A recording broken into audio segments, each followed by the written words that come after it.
Today's video is an overview of database design. The job of databases are to provide structure and enforce rules on the data that we place in them. For example, we don't want letters in number fields, and we don't want dates that are not valid. Database structures, or the design of the database, will help us enforce those rules.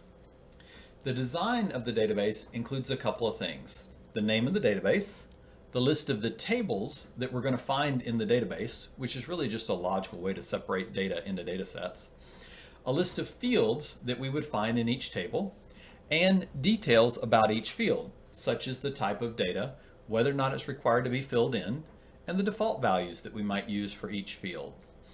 The list of keys is the final thing that we'll want to specify in the design. That includes primary and foreign keys. Primary keys are just a field that is used to uniquely identify each record in a table. Foreign keys are fields that are used to link data between tables. Let's create a database in MySQL, and I'll elaborate on each of these items as we go. Our database will be used to manage a list of cities and countries from around the world. So let's call the database World. We can choose whether to make it title case, all uppercase, or all lowercase. It's up to us. I'll go ahead and choose all lowercase for most of my field, table, and database names. The first thing it does is it asks us to create a table. So, since we're going to track cities, let's go ahead and create a table called City. Within that, we'll need to know what fields we're going to track. Obviously, we'll need the name of the city, we'll need the population, the country the city's located in, and the state. Well, since state's really a term used globally to describe a country, let's use something like district instead. So, we'll go ahead and use those 4 fields, and on this page, we'll specify each of the fields and their data types. We begin with name of the city, population, how many people live in that city, country, what country is that city located in, and finally, district, the equivalent of state here in the US. We also need to specify an appropriate data type. There's really 3 main data types, and if we drop this open, you'll see them. The first is numeric, number fields of some type, either whole numbers or decimal numbers or so on. Date and time fields, which could be a date time, a time, or a year, or maybe even a time stamp. And lastly, string, which is kind of more of a catch-all field. It's basically characters, symbols, numbers, and so on. And there are different types of string fields.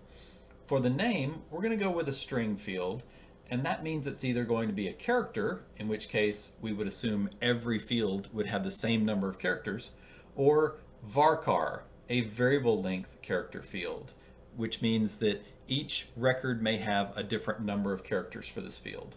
Well, since not all city names are exactly the same number of characters, I'm going to choose varchar and just say, I don't know, 75 characters might be enough for all of the cities worldwide. Population, that is measured in whole numbers, so integer is just fine. Country is again a variable number of characters field, and I'll say maybe 50 characters is enough for any country name. And finally, district, another varchar field with, say, I don't know, 50 characters again. So I'll go ahead and hit save, and now we have our table: name, population, country, and district. I'll go ahead and insert a couple of records in here to use as an example. So let's start with Statesboro, home of the Eagles. About 30,000 people. Country, United States. And finally, district would be Georgia. So I'll go ahead and save that. And it shows me the SQL that was used to actually insert the data into the database. And if I go browse, I can see that I have Statesboro, population 30,000, United States, Georgia. Let's add one more record.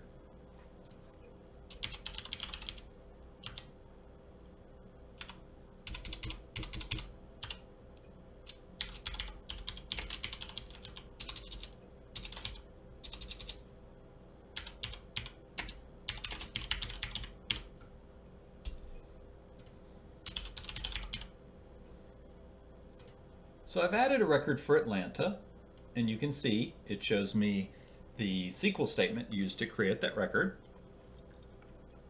And if I browse the table, you can see that I've got now two cities, Statesboro and Atlanta, both in Georgia.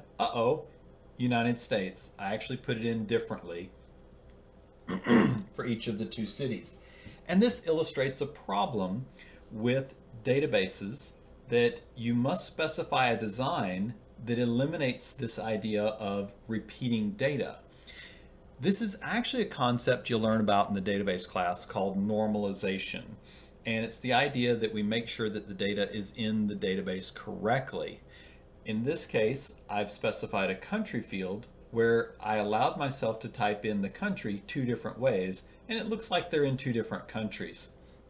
We're going to resolve that by actually creating a second table that has all the countries listed into it, and change this into a foreign key field that just points back toward the country table. So rather than put the name of the country in here, we'll put some sort of code that points back to the record in the country table for the United States. So let's look at how we might do that. We'll go back to the database and we'll create a new table called country, and we'll think about what columns do we want in the country table. Well, let's see, we'll need the name, population, maybe the continent that the country is located on, the capital city, and the date that the country was founded or became independent. Well, that's 5 fields. So we'll go ahead and insert those fields in here. Name, population, continent, capital, and finally, independence date. In fact, I'll make that independence year just for simplicity. Notice I didn't put a space in here. Putting a space in field names or database names or table names can actually cause problems with your SQL, so it's a good idea to leave spaces out. So we'll go through and set up the data types again: name, varchar, population, whole number, continent, another varchar, capital would be a varchar, and independence year would be an integer. Now let's look at the lengths. The name of the country, maybe 75 characters would be large enough for that. The continent, probably 50 characters would be plenty there. I think capitals, the names of the cities, was limited to 75. An independence year we can specify as just 4 digits or 4 bytes for that. And we'll go ahead and hit save. Now we've got our table, which shows us the fields that we just created. Let's go ahead and insert a simple record for that. Now you might be asking yourself why I didn't set independence year to a date value of year, and it's because for computers, most dates begin on January 1st, 1970. And as you can guess, for the United States, we're going to put in 1776 for that one. And that would be before 1970, and it would not really like it. So let's put in 400 million, I think is roughly right. Continent, North America, capital, Washington, D.C., and finally 1776. So go ahead and hit go. And there's our SQL statement that actually inserts the data. If we browse, we can see now we have United States with our population, North America, Washington, D.C., and so on. Here's a problem though. We don't really have a field in this list that uniquely identifies each row in the table. And we need that for a primary key. So the problem is we don't have any way of saying, hey, row number 12 or row number 6 or something like that, the United States row. So what we really missed out on was adding some sort of identifier, or what's called a primary key, to this table. So I'm going to jump back over to the structure, and we're going to talk about how we can add a primary key. Now, there's a couple of different ways, but if you talk to any standards organizations, you'll find out that countries all have a country code that's assigned to them by organizations like ISO, International Standards Organizations. That's a great way to identify a country. So I'm going to add one column here at the beginning of the table, and I'm going to call it country code. I'm going to make it actually a set number of characters because they're all 3 characters or 2 characters long, depending on which scheme you use. And we'll go with our 3-character country code. We'll save it, and then we go back here. It's now available for us to put a value into.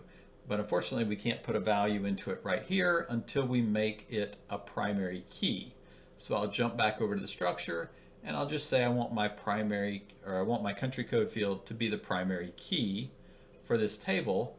And now I can just go ahead and put in a country code, USA. So what we've got now is a field that uniquely identifies each row.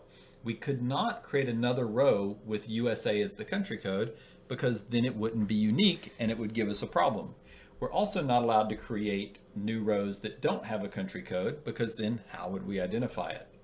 And that's the purpose of a primary key, is to uniquely identify this row in the table. So let's add a second row in here and see what that would look like. So for example, Canada. I do not know the population of Canada, so I'm just going to put in 100 million. Could be right. Again, North America. So capital, Ottawa. Have I misspelled it? Ottawa. Yeah, don't get angry with me. Independence year, I do not know. Let's find out. Canada, independence. Well, it's not 2021. Boom, boom, boom. 1867.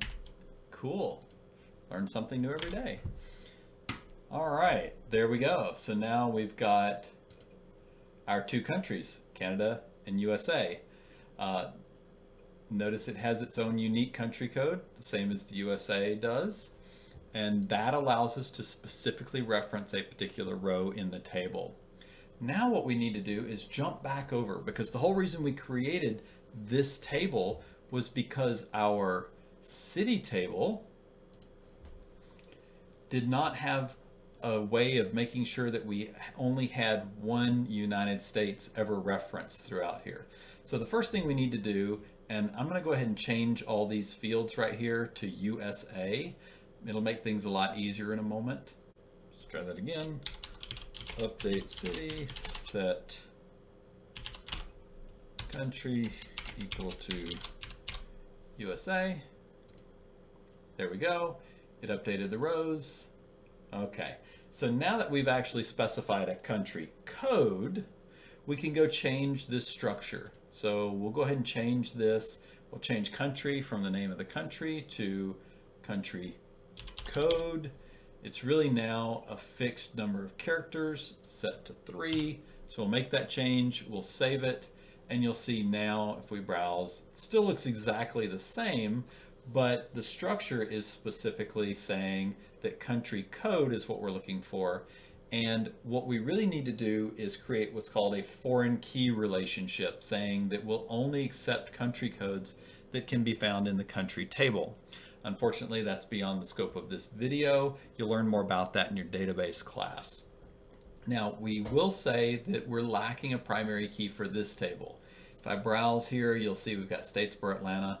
You may not know it, but there's another Statesboro somewhere up in New England area. I don't know if there's any other Atlantas throughout the world, but that means that none of these fields are actually good candidates as a primary key. So what I'm going to do is just modify the structure again. I'm going to add a primary key field right at the very beginning of the table.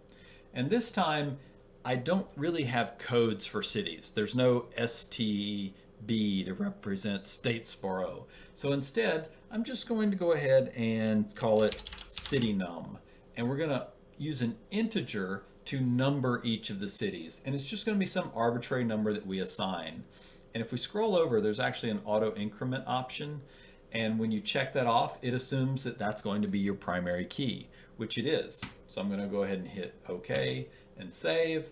And it shows you the SQL that it used. But if we go back to the browse, you'll see it just started numbering our cities for us.